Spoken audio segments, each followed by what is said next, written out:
Essa foto foi tirada dentro da Igreja Universal do Reino de Deus e o meu filho deu um surto psicótico dentro da igreja e ele quebrou os bancos, ele quebrou as portas da igreja, destruiu a igreja e teve que ser amarrado, contido, até o SAMU chegar.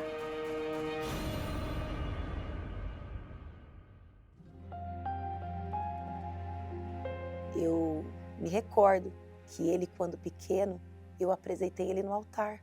Ele ia para a IBI, as tias gostavam muito dele, ele era uma criança normal.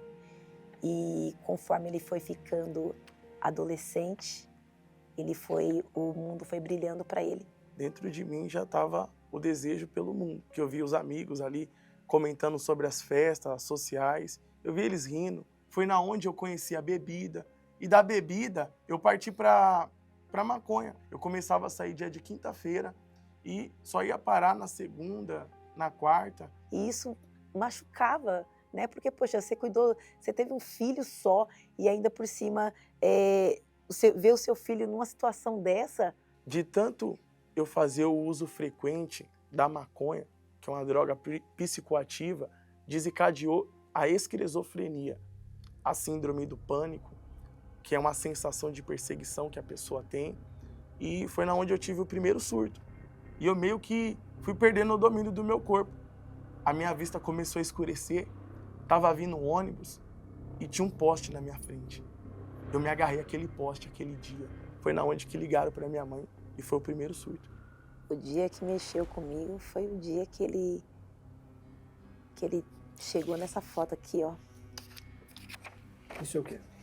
Isso daqui ele deu o outro surto após o primeiro e pegou uma gilete e começou a apertar essa gilete na mão para se matar, porque ele queria mesmo era pegar essa gilete e cortar o pescoço. Aí o desespero entrou, me pegou, eu fiquei desesperada. O pai chorava de um lado e eu chorava do outro. Olha o jeito que ele chegava em casa, desse jeito, todo sujo, virado de dias, usando droga e bebendo, e ao ponto de quase ele beber a própria urina. Sempre tinha que ter algo para a gente poder estar contendo ele, estar amarrando ele, tanto na perna como no braço, entendeu? Tinha que se amarrar, porque se não amarrasse ele, ele ia tentar contra a própria vida dele.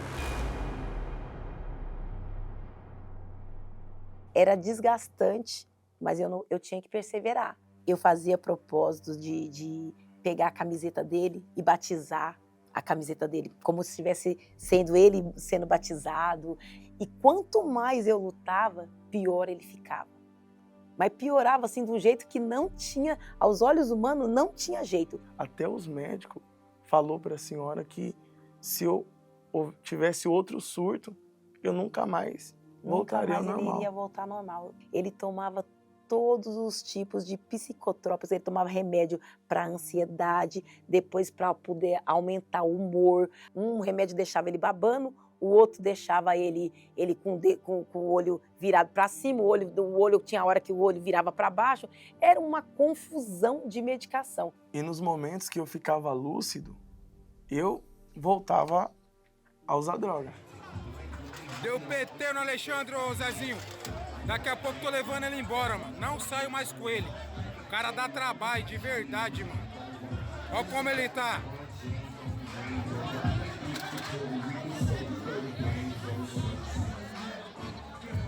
As pessoas gravarem o vídeo, jogar lá no grupo que tem lá na rua de WhatsApp e todo mundo ficar sabendo dessa vergonha. E para a senhora, mãe, as pessoas sabiam que a senhora era da igreja? O que a senhora ouvia? Ele não tem mais jeito. Esquece. A senhora vai para a igreja e o seu filho só piora. O que você está fazendo na igreja? Eu sempre usava uma quantidade de cocaína exagerada. Só que chegou um momento, quando o dia começou a raiar, que eu acabei perdendo o controle do meu corpo. Isso dentro de uma festa. Dentro de uma festa. Eu saí correndo e nisso essa voz falou para mim subir a escada da festa e pular da laje. Eu consegui virar o meu corpo, eu me tranquei no banheiro. Quando eu tava com a pia, que eu ia bater com a pia na minha cabeça, essas vozes falando que ia me levar, era realidade só pra mim. Não estava acontecendo nada disso. Quando eu redobrei minha consciência,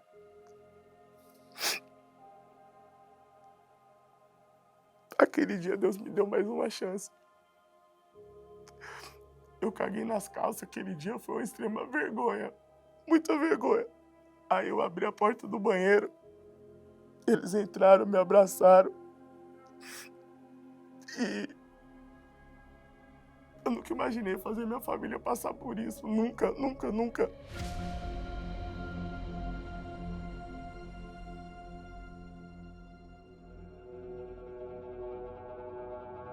Eu, ali na fé, veio a pandemia, o pai dele pegou o Covid, ficou internado no hospital de campanha, saiu desse hospital de campanha e com 40 dias ele deu uma parada cardíaca e morreu na nossa mão, na minha mão e na mão dele. Quando eu vi meu pai naquele chão ali, eu falei, meu Deus, acabou. O prazer pela vida, acabou a razão de viver. Meu pai tá morto. Quando eu vi a situação, que eu estava sozinha, que eu me vi ali, que ele tinha sido enterrado, e eu olhei para o Alexandre não me conhecia. A cabeça do Alexandre deu um nó, ele não me conhecia. Ele olhava para mim, cadê a minha mãe? Vai buscar minha mãe, mulher, vai buscar minha mãe. E começava a gritar. E eu falei assim, meu Deus, como que eu vou fazer agora com esse rapaz desse tamanho, eu sozinha, entendeu? Viúva. Como que eu seguro esse rapaz? E os pensamentos eram assim, Sim. de eu pegar uma faca, cravar tinha que ser no coração dela, e depois eu se matar. Isso foram 8 anos, praticamente. Eu pegava a Bíblia, ia na porta da igreja, porque as igrejas estavam todas fechadas. Eu ia para a porta da igreja e pedia para Deus me socorrer, para Deus socorrer e julgar a minha causa. Todos os santos dias eu ia, de manhã, de tarde e de noite. Na pandemia, de manhã, de tarde e de noite. Até o Senhor Jesus Cristo fazer a justiça que na Bíblia Ele prometeu.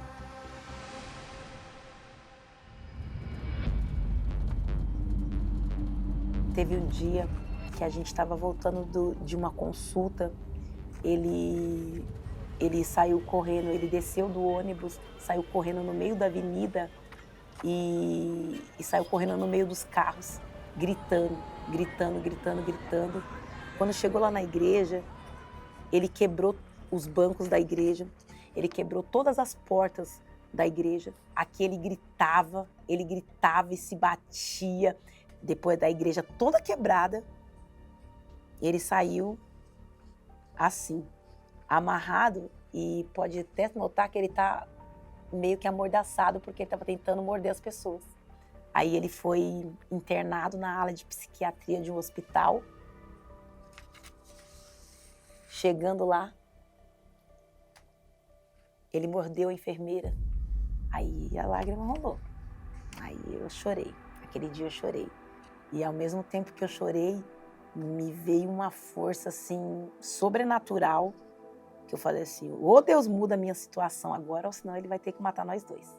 Porque eu não vou mais permitir com que isso aconteça, com que essa vergonha aconteça. Eu não vou mais permitir. Aí eu fui de novo lá para a porta da igreja, né? E era fogueira santa. A gente na pandemia, sem poder trabalhar, sem poder sair de casa direito. Mesmo assim eu fui para o altar. Eu tirei o chão mesmo dos meus pés. Eu fiquei na total dependência de Deus. Quando eu subi no altar, eu dobrei meu joelho e falei assim, Deus, eu não quero nem saber. Haja na minha vida. Eu quero a sua justiça manifesta na minha vida. Quando eu desci do altar, ele estava manifestado. O pastor expulsou lá aquele demônio. Ele, mãe, eu tô livre, mãe, eu tô livre, mãe, eu tô livre. Daquele dia em diante, o Alexandre começou ele foi largando os remédios. Ele mesmo tomou a decisão de largar os remédios, entendeu? Ele foi largando um por um. E foi na onde começou minha luta. Eu comecei a frequentar as reuniões de quarta, de sexta, de domingo. E eu propus isso dentro de mim, através da fé dela, né? Eu entendi que o quê? Se eu usava droga todo dia, eu vou pra igreja todo dia, meu cara. E a gente tinha que lutar agora para ser batizado com o Espírito Santo, né? Aí ele, mãe, eu quero buscar, eu quero me batizar de novo e eu quero receber o Espírito Santo.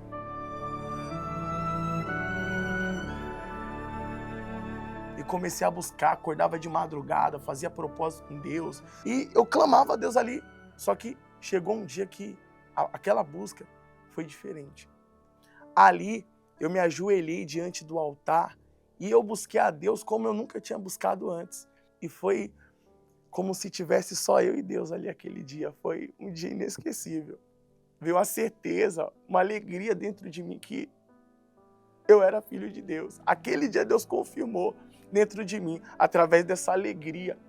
Veio uma paz imensa, veio alegria, uma paz, algo que antes eu não tinha. Aquele dia foi inesquecível. Aí quando acabou o culto, ele chegou para mim e falou assim: mãe, eu recebi o Espírito Santo. Não, a gente tem que contar pro pastor, vamos contar pro obreiro, vamos contar pro pastor. Foi uma felicidade, como se tivesse recebido. Foi realmente, ele recebeu o maior tesouro, a coisa mais preciosa, a riqueza maior que tem na face da terra, que é o Espírito Santo. O que passou na cabeça da senhora quando a senhora ouviu, depois de tudo que a senhora já tinha ouvido? Acabou tudo, todo o seu sofrimento acabou. O Senhor Jesus justificou cada lágrima que eu derramei. O Senhor Jesus, ele colheu cada lágrima que eu derramei para poder regar aquele testemunho daquele dia que ele foi batizado com o Espírito Santo. Porque eu sabia que ali nunca mais ia haver lágrimas. Deus, ele julgou a nossa causa. Ele fez justiça dele, prevaleceu na nossa vida. Quem semeia em lágrimas voltará feliz, secando cada entrega que chorando fez, alegre até o fim. Quem semeia em lágrimas. E para fechar com chave de ouro, a gente chegou até aqui esse dia.